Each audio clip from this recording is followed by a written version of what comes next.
What are the 7 pillars of personal branding? There are several versions of this list online, and this is the version that I've seen work the best. If you want to build a strong personal brand, then it helps to understand something very important.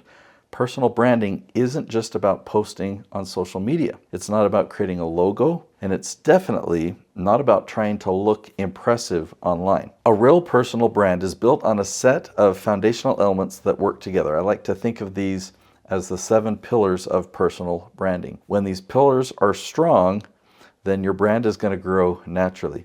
But even if one of them is missing, then it becomes much harder for people to understand what you do, or to trust what you say, or even remember you. So in this episode, I'm going to walk you through the 7 pillars that make personal brand strong and effective. Let's dive right in. The first pillar of personal branding is clarity. What do you want to be known for? Now, this might sound like a simple question, but it is one of the most critical if you want to really develop a personal brand. Many people try to talk about too many things at once. They want to be known for leadership, or marketing, or entrepreneurship, or productivity, or mindset, or personal development, all of them at the same time. But strong personal brands need to focus on just one core area of expertise. Clarity makes it very easy for people to understand what you can help them with, and when people understand you quickly, then they can also remember you. Clarity also makes it much easier to attract your dream clients. The more clarity you have about the results you deliver, for example, the easier it is to make revenue in that space. The second pillar is audience. Who is it that you're trying to help? A personal brand becomes powerful when it serves a very specific group of people. So instead of trying to reach everyone, successful brands speak directly to a very particular audience. It might be entrepreneurs, or it might be professionals in a certain industry. It might be parents, leaders, creators, or some type of business owner. When you know exactly who you're helping, then your message can be much more specific. And then instead of competing against everyone else in your industry, your dream clients will actually be drawn to you, and they'll know that you're the perfect person to help them. The third pillar is your message. Your message is the way that you communicate the problems that you solve and the value that you provide. This is where your experience, your insights, your perspective, your biases begin to really take shape. A lot of people say that the most important things in a personal brand are authenticity and vulnerability. And while those can be powerful tools when you're sincere, they're actually not the foundation of a strong personal brand. The most important thing is delivering real value. So you need to share advice that will actually genuinely help people. You need to teach ideas that will make a difference. You need to offer insights that will solve problems. When people walk away from your content feeling like they've learned something useful, they begin to appreciate you and to trust you. Another important part of your message is being willing to share your biases and your perspectives. Your point of view is really what helps you stand out. So if you try to sound exactly like everyone else in your industry, people won't remember you at all. But when you clearly share your perspective, then it will naturally turn some people away, but that's okay. The goal isn't to attract everyone. The goal is to attract the people who resonate with your approach and who are looking specifically for your strengths. That's when your message becomes both memorable and meaningful. The fourth pillar is your content. Content is simply the way that you share your knowledge with others. So this could be videos or articles, a podcast, any type of social post, some type of presentation. It's the vehicle that carries your ideas from your mind to the people that you're trying to help. But the goal of the content isn't just to stay active online. The real purpose of your content is to teach, because when you can consistently share helpful ideas and answer questions that your audience is asking online, people begin to see you as that trusted resource. They start to learn from you.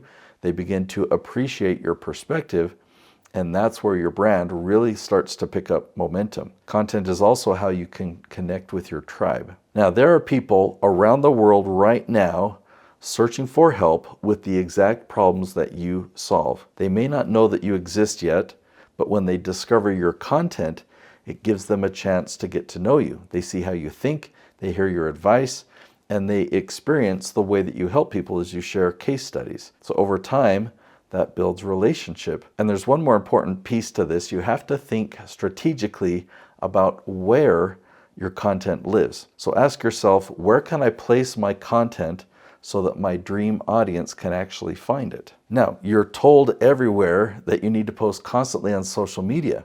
And while social media can help you stay connected with the people who already know you, your friends and your connections, this often doesn't help new people discover you. So that kind of content is great for nurturing relationships and staying top of mind, but nurturing alone is not marketing. Marketing means that you're placing your content somewhere that allows new people who've never heard of you before to find you. When they're online searching for answers, they have the ability to find you.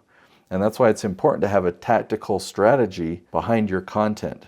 You want your content to live in places where people are actively searching for solutions. When you do that, your content stops being just something you post. It becomes something that actually works for you, and it's bringing in new people into your business who are already looking for the help that you provide. And so you can imagine that's when your personal brand really begins to grow.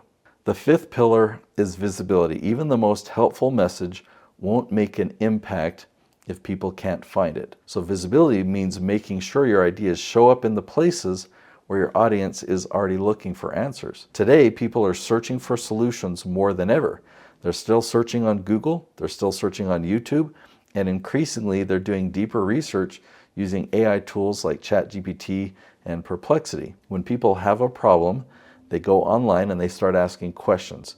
They want to learn, they want guidance, and when they go deep, they want someone who can help them understand the situation and move forward. So visibility means making sure that when people start that search process, they end up finding you. When your content appears consistently in the right places that people are searching, your expertise becomes easier to discover. People begin to encounter your ideas again and again as they research their problem. And over time, that repeated discoverability builds familiarity, credibility, and trust. That's when your personal brand really begins to take root, not because you're chasing attention, but because you're showing up exactly where people are looking for help. The sixth pillar is credibility. This is built through trust. It grows as people see you consistently providing helpful insights and useful solutions. Like they actually get help from watching these videos. And over time, people begin to recognize your expertise and your reputation with them begins to form. Now, one helpful way to understand credibility is through what I call my 3 levels of expertise. So the first level of expertise is knowledge. That means you've studied the subject, you've read the books, you've taken the courses, you've learned everything that you can about the topic. Now, knowledge is obviously important, but by itself, it's not enough to succeed. Many people understand ideas, but they haven't tested them in the real world. The second level of expertise is wisdom. So you've got knowledge and wisdom.